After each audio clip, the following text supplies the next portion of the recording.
Job chapitre 5 et le verset 8 et 9. Pour moi, j'aurai recours à Dieu, et c'est à Dieu que j'exposerai ma cause. Il fait des choses grandes et insondables, des merveilles sans nombre. Alors, c'est pas Job qui a écrit ça, c'est un des trois amis de Job, hein, c'est Eliphaz. Voilà, Eliphaz qui a écrit ça.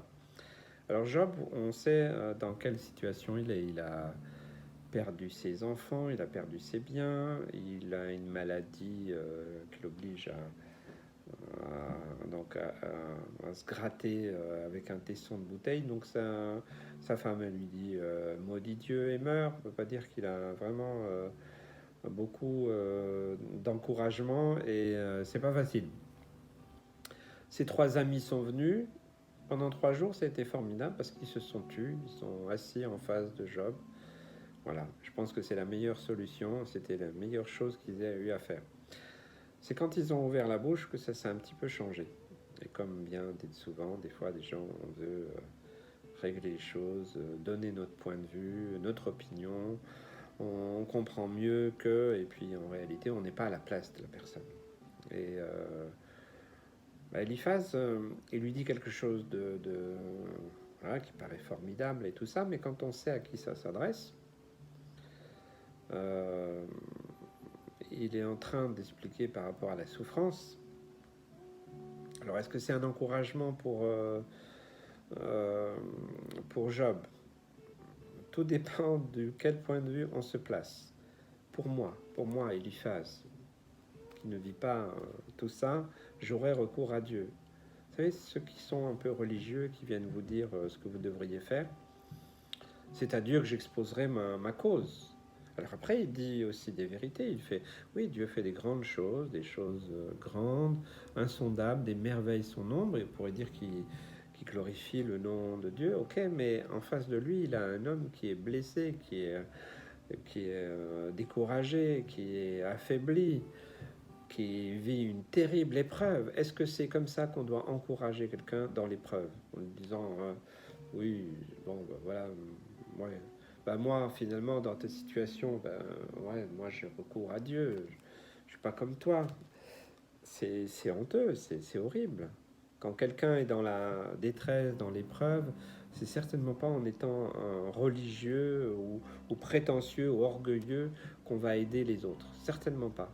Et même si on utilise des versets bibliques, la parole de Dieu, qu'on on la met un peu voilà, de la manière dont on veut, en tout cas, c'est certainement pas comme ça que, eh bien, on peut réellement aider et soutenir quelqu'un.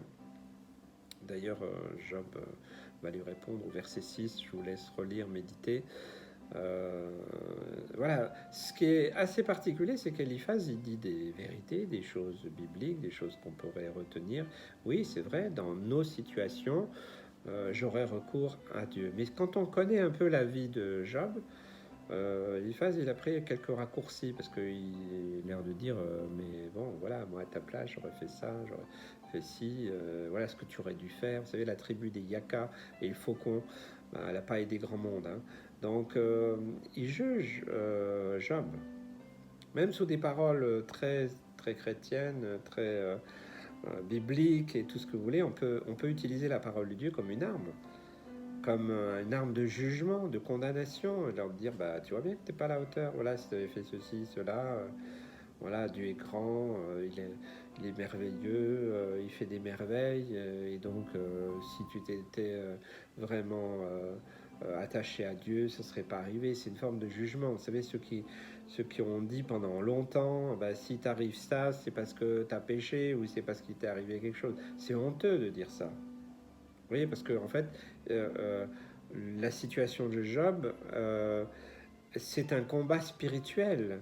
On pourrait même, c'est un combat, et c'est quelque chose qui s'est passé dans les cieux, entre Dieu et le diable. Donc voilà, Job, il est juste la victime de ce qui s'est passé. Voilà. Mais Dieu savait que en faisant ce test, puisque la Bible nous dit, et je pense que c'est très clair, qu'on ne sera pas tenté au-delà de nos forces, mais il connaissait le cœur de Job. Job connaissait Dieu, il s'humiliait. D'ailleurs, quand ses enfants faisaient la fête, il offrait des sacrifices. On ne sait jamais, peut-être qu'ils ont fait des bêtises, ont dit n'importe quoi. Donc le cœur de Job était totalement entier envers Dieu. Il avait recours à Dieu déjà tous les jours. Hein. Il savait, il connaissait que il avait ce saint respect de Dieu, que Dieu est un Dieu qui fait de grandes choses, insondables, des merveilles sans nombre. Voilà, mais je pense simplement que nous puissions nous être alertés dans notre façon d'aider, de soutenir ceux qui sont dans les épreuves, peut-être qu'ils sont dans un moment où ils ont tout lâché, tout abandonné, mais nous ne savons pas ce qui leur est arrivé. Nous ne savons pas dans quelle situation ils sont. Donc ne jugeons pas, ne condamnons pas et n'utilisons jamais la parole de Dieu comme une arme, comme quelque chose pour essayer de dire, ben, voilà, moi je suis mieux que toi. Non, parce que personne ne sait ce qui peut nous arriver. Et nous devrions être dans l'humilité et d'être là, d'être dans l'écoute et de prier avec la personne, de pleurer avec la personne. Se réjouir, c'est se réjouir, mais c'est dans une attitude d'amour et d'affection, de compassion que nous pouvons aider les autres. Certainement pas avec orgueil ou religiosité. Voilà, que Dieu nous aide dans nos rapports les uns avec les autres.